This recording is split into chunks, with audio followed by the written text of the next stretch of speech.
Hey everybody, this episode of Finding Freedom on the Lions of Liberty podcast is brought to you by the Paws to the Wall podcast. Paws to the Wall is hosted by two libertarian brothers and longtime supporters and listeners of this show, Mike and Nick Paul. Each episode, they interview experts on a whole variety of different topics. Some of their past guests include Scott Horton, Gene Epstein, Pete Quinones, Jason Stapleton, Matt Erickson, and of course, some of the Lions of Liberty, myself and fellow host here of Electric Liberty Land, Brian McWilliams, have both been on the podcast. We had an awesome time. Of course, outside of the political discussion that they do on the show, they also interview experts on a lot of other interesting topics, such as history, cars, jiu-jitsu, music, barbecue, and so much more, guys. You definitely want to check out this podcast. Paws to the Wall can be found on all major podcast platforms. Check it out today. Again, that is Paws to the Wall, P-A-U-L-S to the Wall. We are born free, and we will die free. The time in between, though, that's complicated. In that time, governments, institutions, and our egos will limit our ability to find true freedom in this life. These are real stories of real people overcoming the odds, persevering in justice, and unlocking their potential. Welcome to Finding Freedom. Here's your host, John Odermatt. Hey everybody, welcome in, gather around. Welcome back to another episode of Finding Freedom here on the Lions of Liberty podcast. And you know what? If you're first time you stumbled upon this podcast, maybe you might have heard about us on another podcast, maybe called Legion of Skanks, and you Googled us up or you typed in Lions of Liberty on the old Podcatcher app, and whoop, here we are. We're right here. Today's episode of Finding Freedom, let me tell you a little bit about it. First of all, Finding Freedom, what we do here is I look at stories where people are overcoming the odds, overcoming adversity, a lot of the time fighting their way through prison, things like that, in order to find their freedom in life. Today's episode of Finding Freedom, actually bringing on a former guest, someone who has fought their way through prison and has come out on the other side.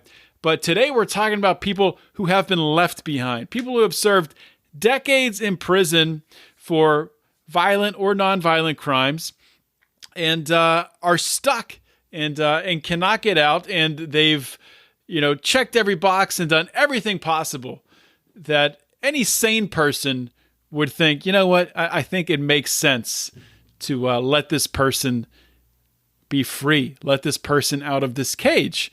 But no, in our system, you keep them locked in a cage for another 10 years because, that's the American dream, right? We have the largest prison system in the world, and that's how you get there, by doing things like this. But really excited for you guys to hear from my guests today, hear about 3 specific cases. And I got some change.org petitions that you can find on the show notes page to go sign. You can share this episode to build awareness. And this is 3 cases. There's a lot more than this, obviously, but this is just the tip of the iceberg we're talking about today. Before we get into that, I want to remind you all about another great podcast. It is called Burnin' Daylight. And if you like cowboys, if you like cowboy shows, if you like hearing some cowboys, banter back and forth, talk about crude things, tell some dirty jokes, this show is for you. And, if it's not for you, then I don't even know why you're listening to this show or any Lions of Liberty shows, because we all fully endorse cowboy humor here. So you should too. Now, you can find the show, obviously, by going wherever you find your podcasts, wherever you're listening to this podcast. Just type in Burnin' Daylight. It'll pop up. Friend of the show, Matt McKinley, is the host. So check that out. And without saying anything more, guys, let's get rolling with the show. Okay, welcome back to another episode of Finding Freedom. And here I'm joined again today by Melisha Johnson.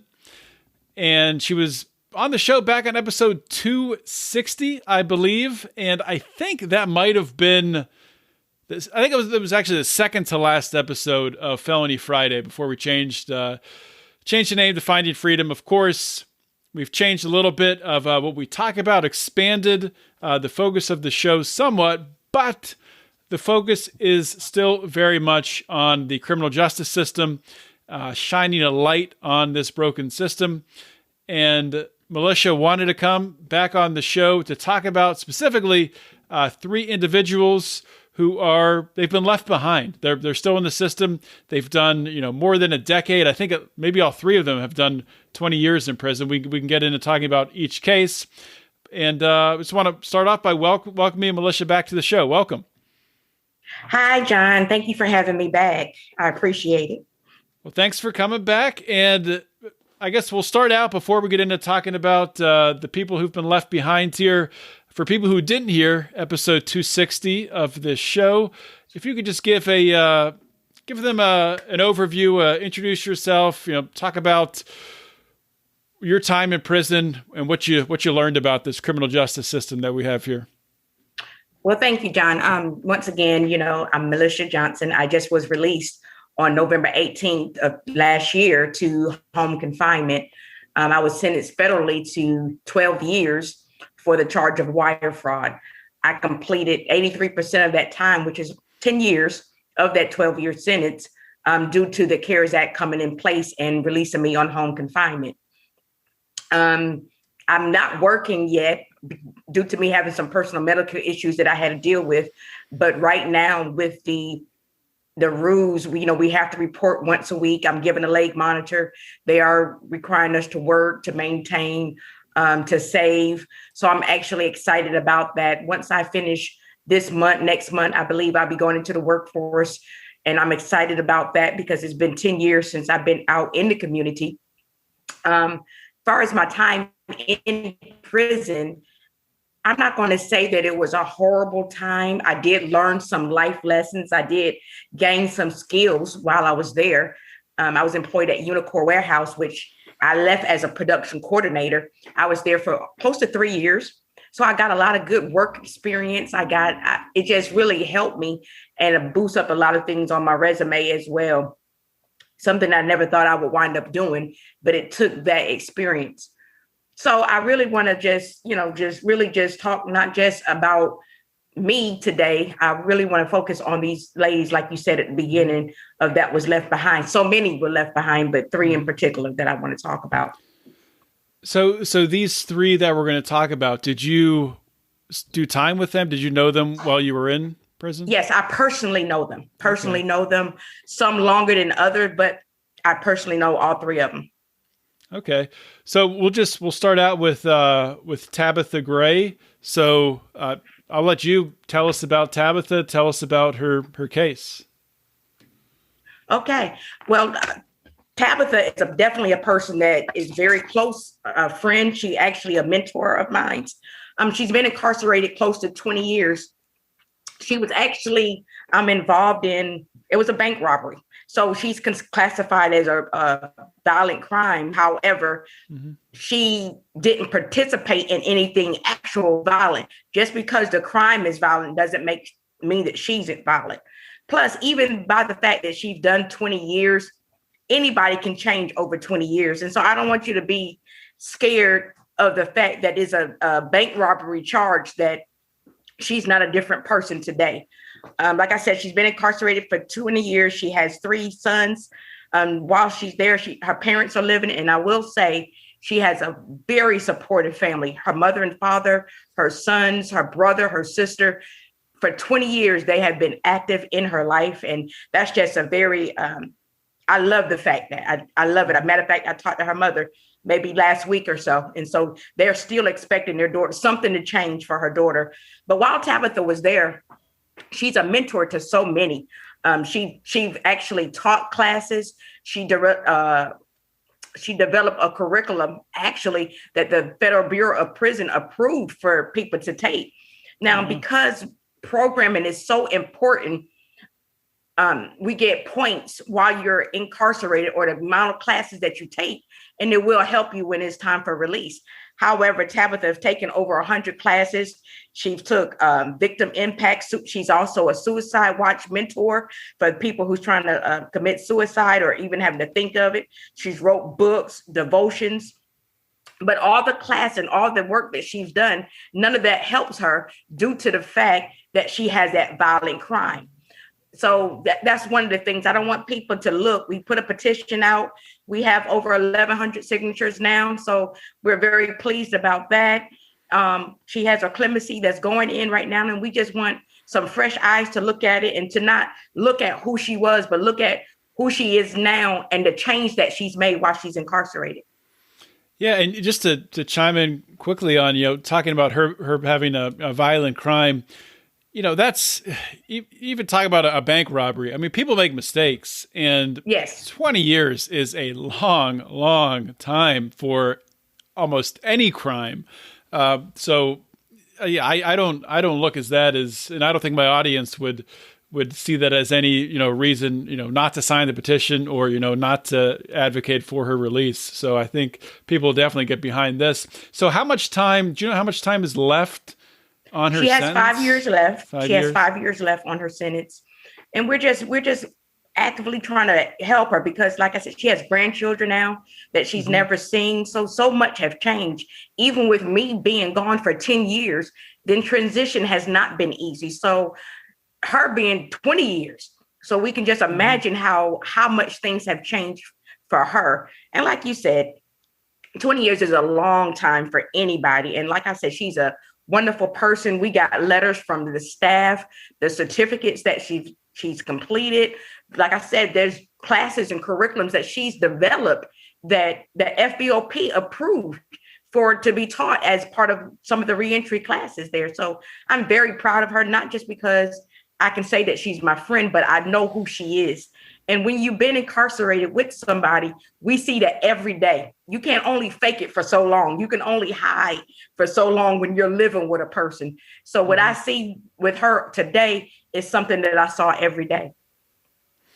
Yeah, and it's another thing on, so doing 20 years in prison, and people say, okay, she has another 5 years. She can wait another 5 years. I would push back on that and say, what else is going to happen in 5 more years? Probably we didn't even know that the corona was going to take place. Yeah. Probably the chance of something bad happening, either her getting sick or something like that, or I mean, it's way outweighs. She's not going to get more reformed in these last 5 years. Right. Exactly. The best thing to help her to get back on her feet, to get back with her family, the best way for her to contribute value to society is to be out of prison. So exactly. I'm in total agreement with you. There's nothing else.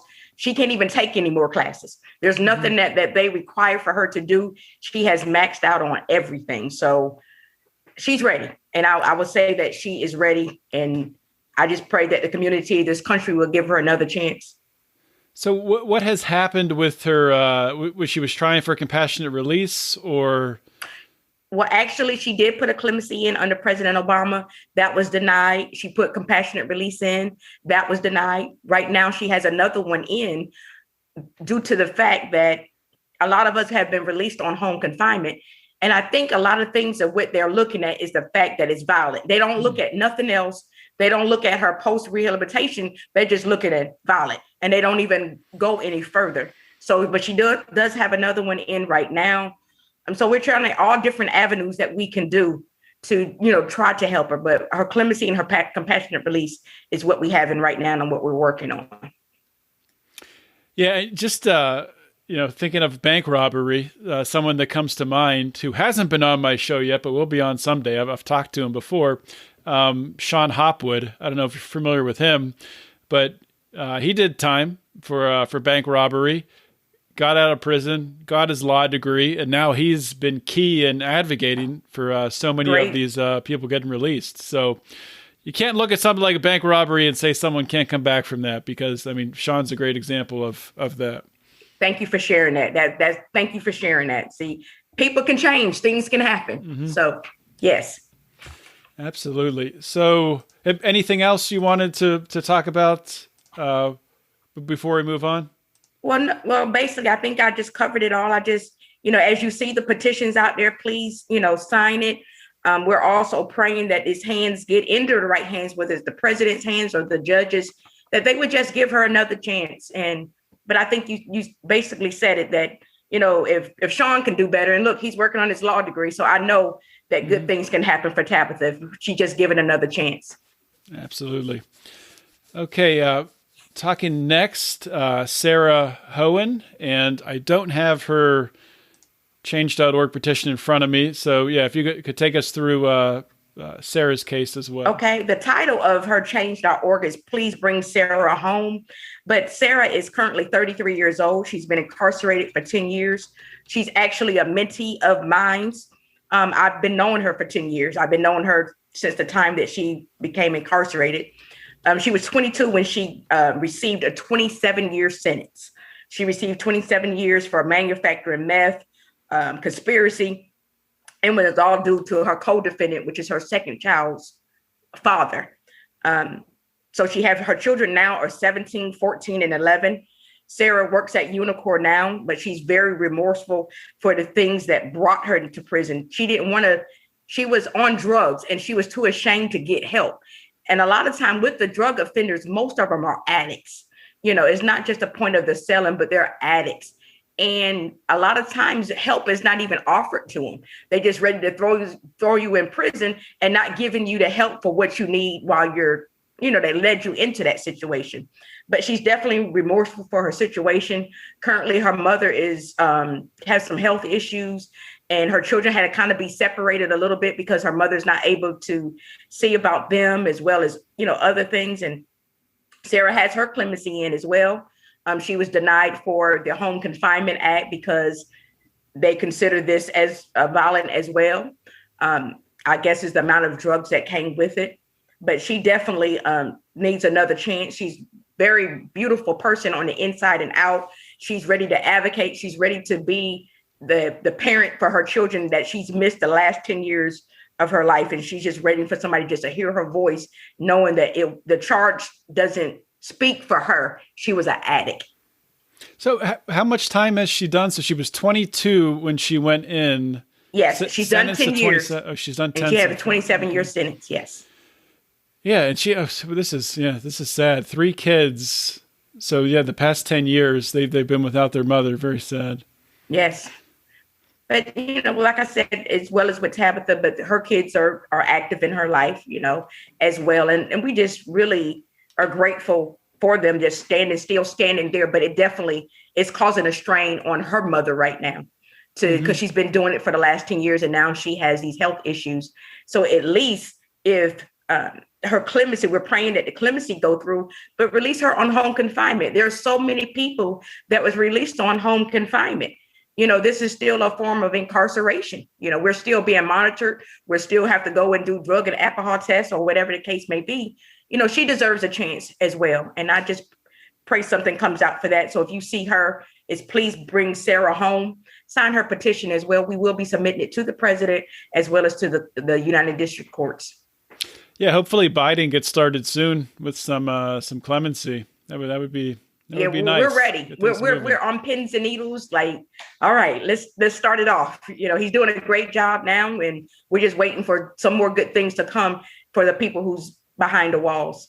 Is anybody hearing any rumblings of clemency's coming, or has there been pretty much? One of the girls I did hear from, and she said that she heard. Now, where the source come from, I'm not sure, but she said that she has heard. So now there's a lot of people trying to put clemencies in. So the ones that haven't, trying to put them in, because if this is something that he's going to do, there was some talk about at least trying to get the people that's in camp home. The ones that's in camp is a minimum security. There's no fence behind them. So I pray that work, and that will help save some money, because basically the campers take care of themselves. Yeah.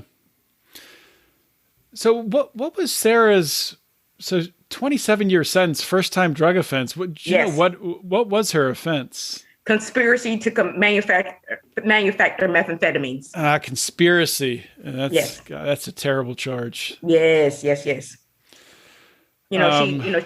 just, it's been very hard on her. It's just been very hard on her because she was just caught up with the wrong person, caught up with the wrong person. But like I said at the beginning, she's an addict, or she was an addict, and she just needed help. But she caught that conspiracy charge. Yeah. And, one thing that Joe Biden campaigned on is that, people shouldn't they shouldn't go to prison for, drug crimes, the crime of being an addict, which addiction's not a crime. So yeah, let's see if he'll stand by his campaign. Yes. I hope that he does, obviously. Yes. Okay, so next we want to talk about Luzara Ordaz. Yes. Now, she has been incarcerated. She's 62 years old. She's been incarcerated for 23 years. She has a 35-year sentence. Now, Lazara's case is a little different. Right now, she has an immigration hold on her because she was born in Cuba. However, Cubans are non-deportable. So right now, she couldn't even be at the camp if she had to get deported. They would have her in an FCI. But whatever the reason, because of the length of time that she has on her sentence, immigration won't release that detainer off of her. Okay. But she has completed but she will still be here in the United States because she's considered as an American because Cubans are considered, they're not deportable. They're residents here. But once immigration can release that, she has done everything that she needs to do in reference to the FBOP's rules and regulations. She's took classes. Like I said, she's been incarcerated for 23 years. She's 62 years old. She spent the majority of her life there. And now it's time for her to just go home and just enjoy the rest of her life. She's very well respected in the prison, with staff as well as inmates. She's a very good heart person. And she just want another chance. She's been believing every day that something is going to change for her. And I'm just believing that something will happen for her as well. Yeah, the change.org petition is written by her daughter, right? And she says that she was 2 years old. This is her daughter speaking when her mom went into prison. Really hard to imagine that. Yes. So 2 years old, yes. And right now she has a lot of support. She definitely has a lot of support. We have been in conversation with the immigration officer. So we're just believing the more people that will sign, the more people that will help. We're going to submit that petition to the immigration officer since she's not going to be deported anyway. Since she's not going to be deported, why keep that hold on her? Why keep it if you're not going to do anything? So if we can get these signatures and say they do support her, this will be great. Mm-hmm.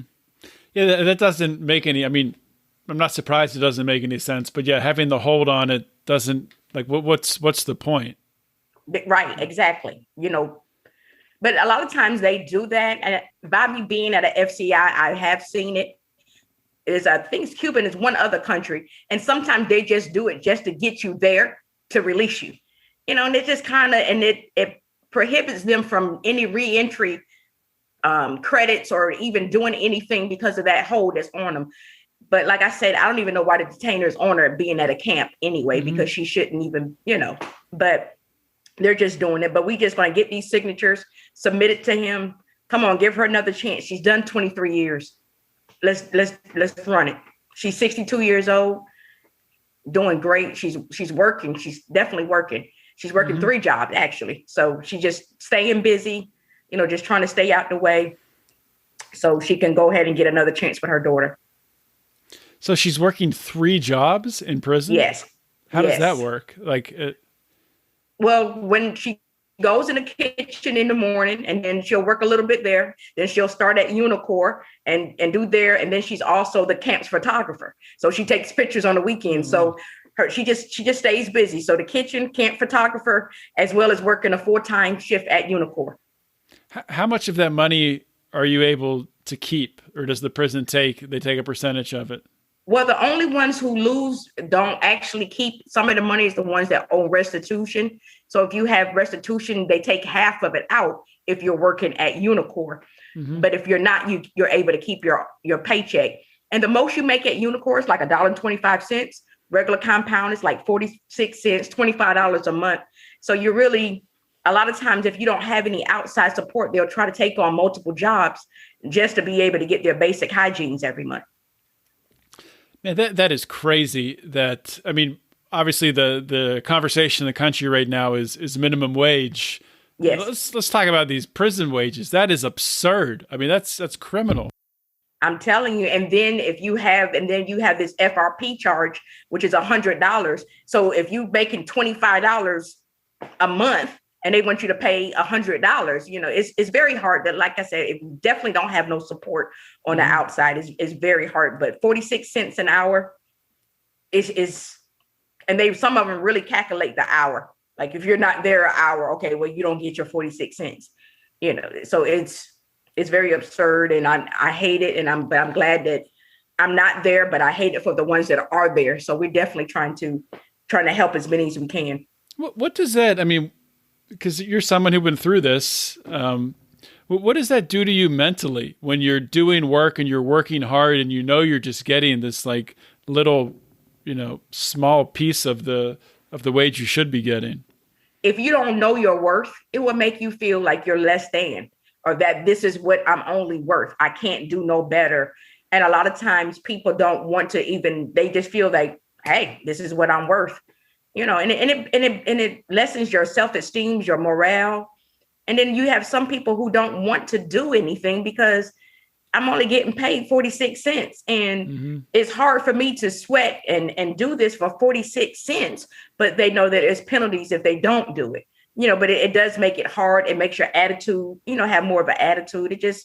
It's a very depressing situation. Yeah, I can definitely imagine.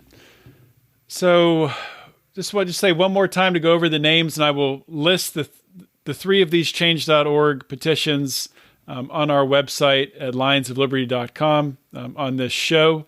So it's Tabitha Gray, Sara Hohen, and Lazara Ordaz. Yes. Anything else you want to say about these cases, or is there anyone else you wanted to advocate for? Well, I don't have another application or change.org petition that I know of offhand, but there's so many. If you see some of these things that's coming out, far as petitions, whether whoever it is, take a look, read a little of the background, and try to support, try to help. We need the country's support. There's so much that the ones that's incarcerated can do. So we're dependent on our country. We're talking about the taxpayers' money that's paying there. But like I said, the ones that's in camp, they're taking care of themselves. And it's really a waste. So if you see anything's changing that's going to benefit, or that's going to help, or that's going to even return a mother or father home to their children, sign it. Just please sign, please support. And it's not just for these three, but so many others that's coming behind them, or even that's out there right now. Mm-hmm.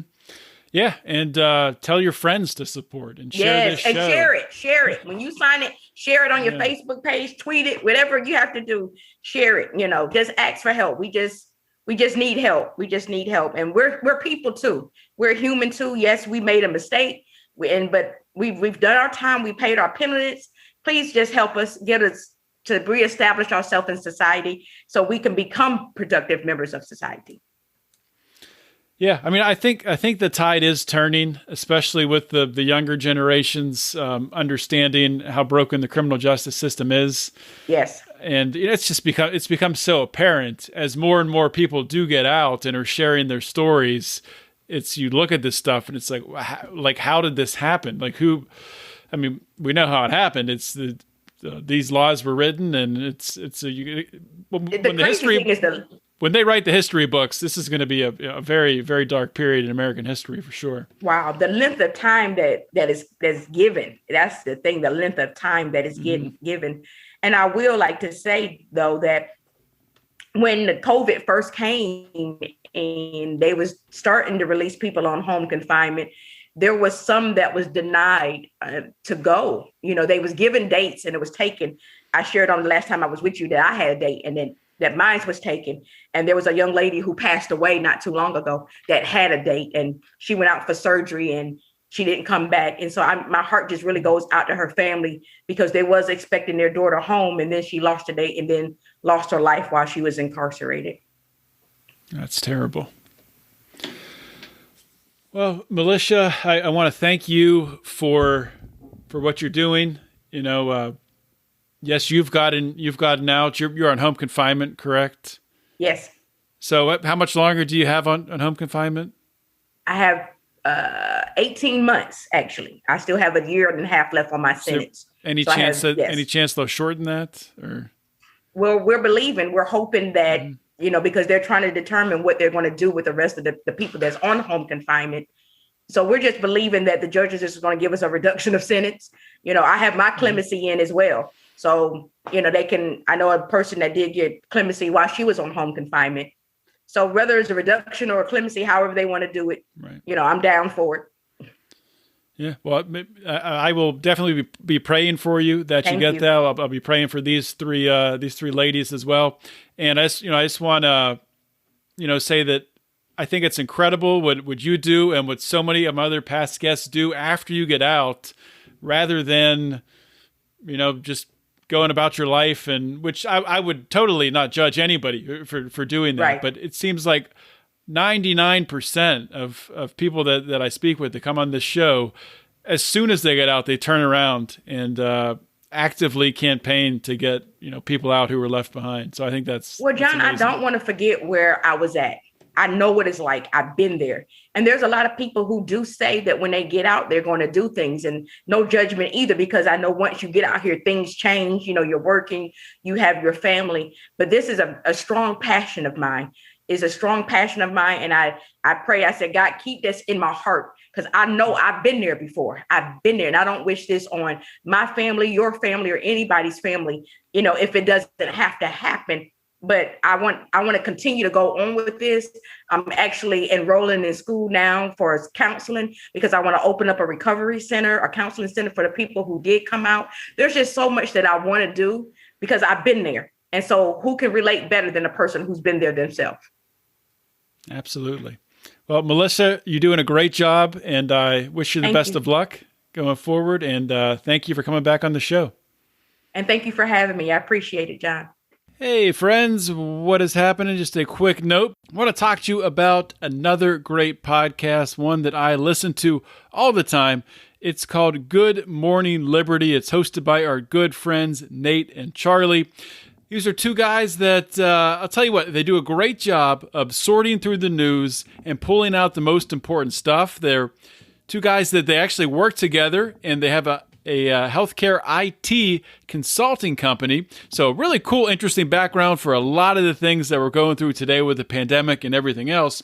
But also importantly, I think that they really bring a great way of taking complicated ideas and condensing them down so you can easily communicate them to your friends and persuade them to actually agree with you on some topics. So I really want to encourage you, if you haven't done this yet, go give Good Morning Liberty a listen. Check out Nate and Charlie, and tell them that I sent you to listen to Good Morning Liberty. Check it out. Hope you all enjoyed that interview on Finding Freedom. Another awesome guest.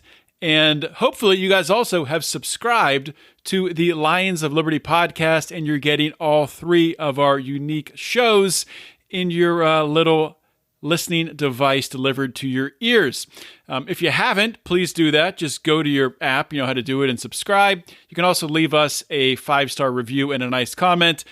We would prefer if you did it on Apple Podcasts, but anywhere you can on the internet, please leave us a positive comment. Also, the 3 shows that we have, Monday's show with Mark Clare, our flagship program, our longest running program, and on Wednesday, Electric Liberty Land with Brian McWilliams.